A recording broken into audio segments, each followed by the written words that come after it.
kebijakan hadir sebagai solusi. Assalamualaikum warahmatullahi wabarakatuh. Om Swastiastu, nama budaya, salam kebajikan bagi kita semua. Dewan juri yang terhormat dan rekan-rekan berpikir serta hadirin yang kami cintai.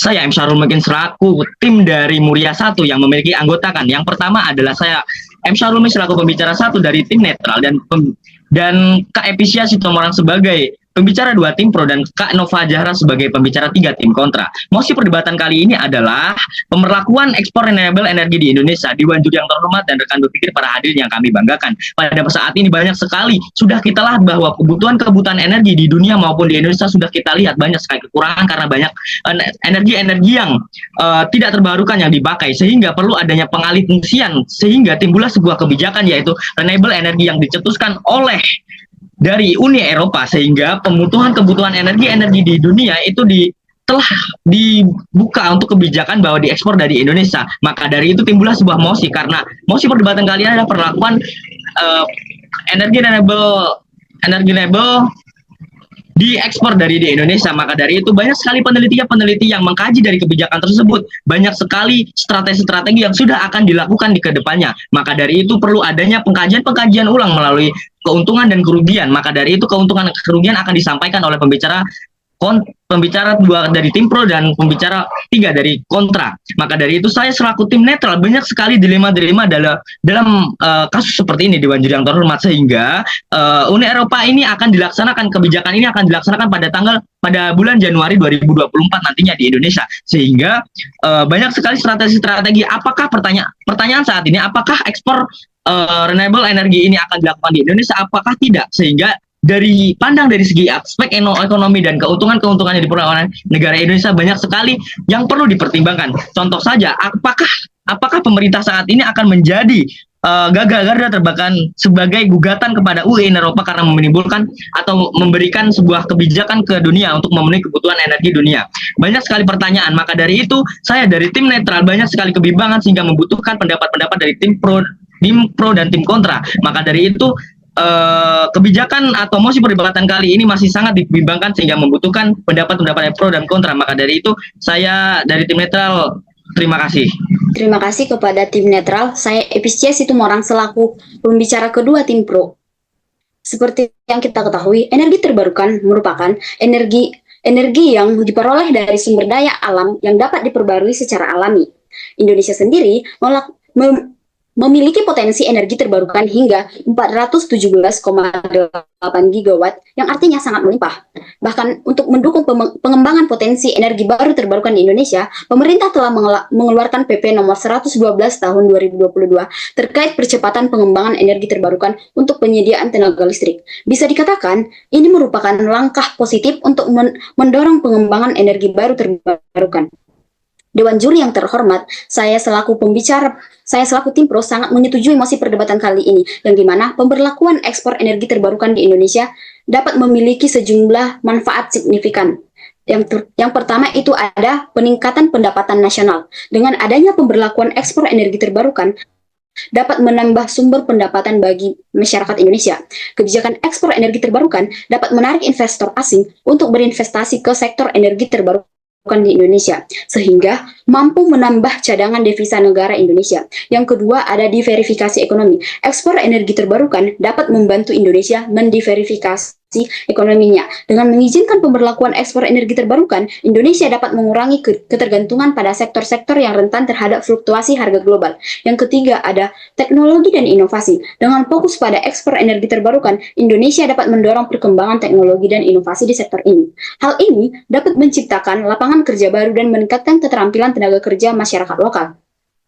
Yang keempat ada pengurangan emisi karbon. Dengan mengekspor energi bersih, Indonesia juga berkontribusi pada pengurangan emisi global, mendukung upaya internasional dalam memerangi perubahan iklim. Hal ini sejalan dengan komitmen Indonesia pada perjanjian Paris, yaitu Indonesia berkomitmen untuk mengurangi emisi gas rumah kaca atau GRK sebesar 29% pada tahun 2030 atau hingga 41% dengan dukungan internasional. Indonesia juga berjanji untuk mencapai emisi nol bersih atau net zero emission pada tahun 2060. Dengan hal ini, ekspor energi terbarukan memainkan peran penting dalam mencapai target tersebut. Yang kelima, ada penguatan hubungan internasional. Pemberlakuan ekspor energi terbarukan dapat memperkuat hubungan diplomatik dan ekonomi dengan negara-negara penerima. Hal ini dapat membuka jalan untuk bekerja sama lebih lanjut dalam berbagai bidang, termasuk teknologi, pendidikan, dan perdagangan. Yang keenam itu ada peningkatan keamanan energi. Dengan mengekspor energi terbarukan, Indonesia dapat meningkatkan keamanannya dalam hal energi. Ketergantungan yang lebih besar pada sumber daya terbarukan yang domestik dapat mengurangi kerentanan terhadap gangguan pasokan energi dari luar negeri. Yang ketujuh ada terciptanya lapangan kerja. Ekspor energi terbarukan dapat menciptakan lapangan kerja baru di berbagai sektor, mulai dari konstruksi hingga penelitian dan pengembangan. Hal ini dapat membantu mengurangi tingkat pengangguran dan meningkatkan kesejahteraan masyarakat. Yang kedelapan ada peran dalam pemenuhan kebutuhan energi global. Dengan mengekspor energi terbarukan, Indonesia dapat membantu memenuhi kebutuhan energi global. Hal ini dapat membuat Indonesia turut serta dalam berperan penting dalam transisi global menuju energi yang lebih bersih dan berkelanjutan. Sekian dari saya kembalikan ke pembicara ketiga. Ya, perkenalkan saya Nova Zahra dari tim Kontra. Nah, energi terbarukan atau dikenal juga sebagai energi hijau atau energi bersih merujuk pada sumber energi yang diperoleh dari sumber daya alam yang dapat diperbaharui secara alami.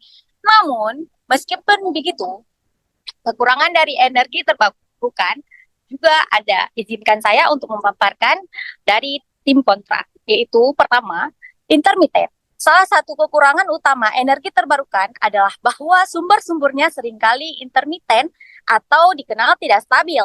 Misalnya, tenaga surya hanya tersedia selama siang hari dan tergantung pada cuaca. Sementara angin bisa bervariasi dalam kecepatan dan konsistensi. Hal ini menimbulkan tantangan dalam memastikan pasokan energi yang stabil dan andal. Selanjutnya, ketergantungan pada cuaca. Produksi energi terbarukan sangat dipengaruhi oleh cuaca. Ketika cuaca buruk atau malam hari untuk tenaga surya atau ketika angin reda untuk tenaga angin, produksi energi dapat menurun secara signifikan. Hal ini dapat menyulitkan untuk mengandalkan sepenuhnya pada energi terbarukan sebagai sumber utama energi. Selanjutnya, kebutuhan ruang dan infrastruktur.